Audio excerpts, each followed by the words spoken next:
آیت اللہ Sayyid Abu Al Hasan Isfahani, one of the greatest in Shia history, ان کے پاس لیٹرز آتے تھے دنیا بھر سے، اس زمانے میں جو بھی میل کا سسٹم تھا، تو ان کے پاس ایک یمن سے لیٹر آیا، تو لیٹر انہوں نے پڑھا، اس میں 2 نظمیں لکھی ہوئی تھی، ایک اس بات پر کہ حضرت حجت کا وجود ہے اس نظم میں ثابت، دوسری مخالف اس بات پر کہ یہ شیعوں کی اختراع ہے۔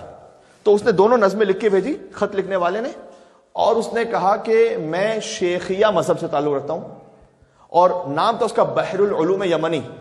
اس نے کہا میں آپ کے پاس، آپ شیعوں کے اس وقت سب سے بڑے عالم ہیں، میں خط لکھ رہا ہوں، مجھے ثابت کر کے بتائیے کہ آپ کا جو عقیدہ ہے وہ درست ہے، ورنہ میں کنفیوز ہوں، آپ ثابت کر کے بتائیے کہ حضرت مہدی کا وجود ہے۔ تو وہ مسکرائے، تو شاگردوں نے کہا آپ مسکرا رہے ہیں، آپ کیا جواب دیں گے اسے، کیسے ثابت کریں گے؟ کہتے اسے خط میں لکھو وہ یمن سے نجف آئے، میں ملاقات کرواؤں گا اس کی۔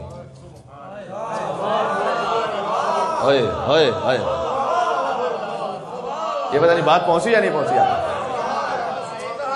سبحان اللہ، مل کے صلوات بھیجیں، اللہ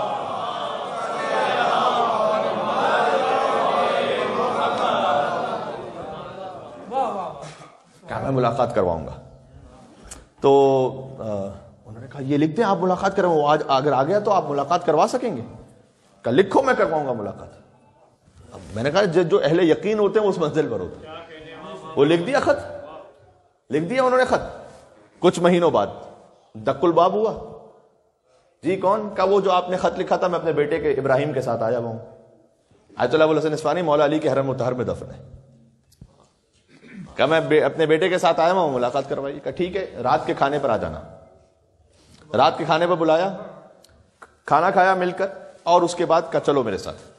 رات کی تاریکی، گپ اندھیرا، چراغ لے کر چلتے تھے۔ ایک ان کا شاگرد ساتھ چلا، اب یہ 4 لوگ ہیں ساتھ چل رہے ہیں، آیت اللہ ابو الحسن اصفہانی، ان کا شاگرد، وہ باپ اور بیٹا۔ چلتے چلتے پہنچے وادی السلام، وہ قبرستان جو مولا علی کے حرم مطہر کے ساتھ ہے۔ وہاں پہنچے مقام امام زمانہ پر، جہاں حضرت حجت سے ملاقات ہوتی ہے۔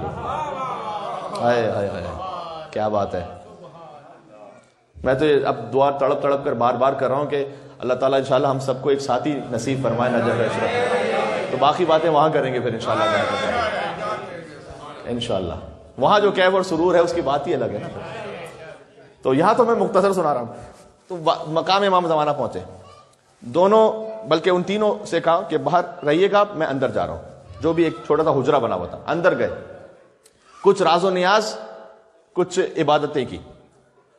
اس کے بعد کہا کہ جس شخص نے کہا تھا کہ مجھے بتائیے، کہ اندر آ جاؤ۔ اب یہ جانے لگا تو بیٹا ساتھ ساتھ آنے لگا، کہا نہیں تمہیں اذن نہیں، ابھی فقط باپ آیا اندر، تم نہیں آ سکتے۔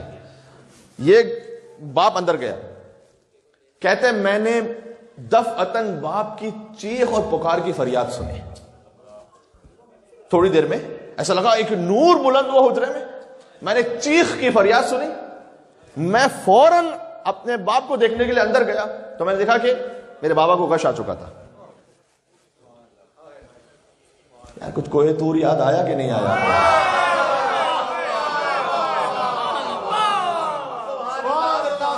اقبال سنا دوں، سنا ہے صورت سینہ نجف میں بھی اے دل، کوئی مقام ہے غش کھا کے گرنے والوں کا۔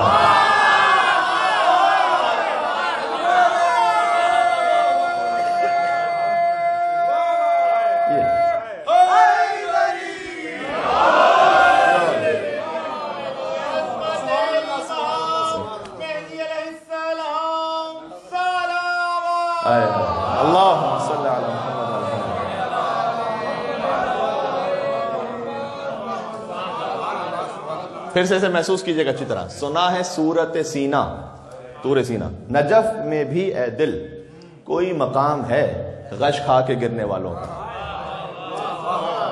اب تو وہ جو جلوہ قدرت کو دیکھ لے تو غش کھا کے گر جائے گا وہاں پر، نگاہوں پر منحصر ہے۔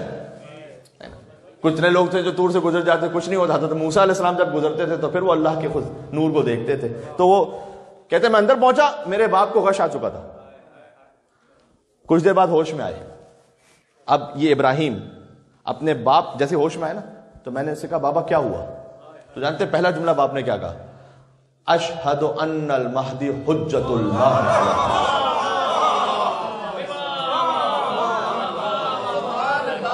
کہتے ہیں میں نے دیکھ لیا اللہ کی آخری حجت کو اپنے نگاہوں سے. مجھے ان ابو الحسن اصفہانی نے دکھلا دیا مجھے. سبحان اللہ. یا جب نوکروں کی شان یہ ہے تو آقاؤں کیا عالم کیا ہوگا میں نہیں جانتا. اس وقت تاریخ میں لکھا ہوا ہے, بات ختم کر دی میں نے, تاریخ میں لکھا ہوا ہے کہ جب یہ شخص واپس گیا یمن تو کم سے کم 2000 افراد کو شیعہ بنایا اس نے.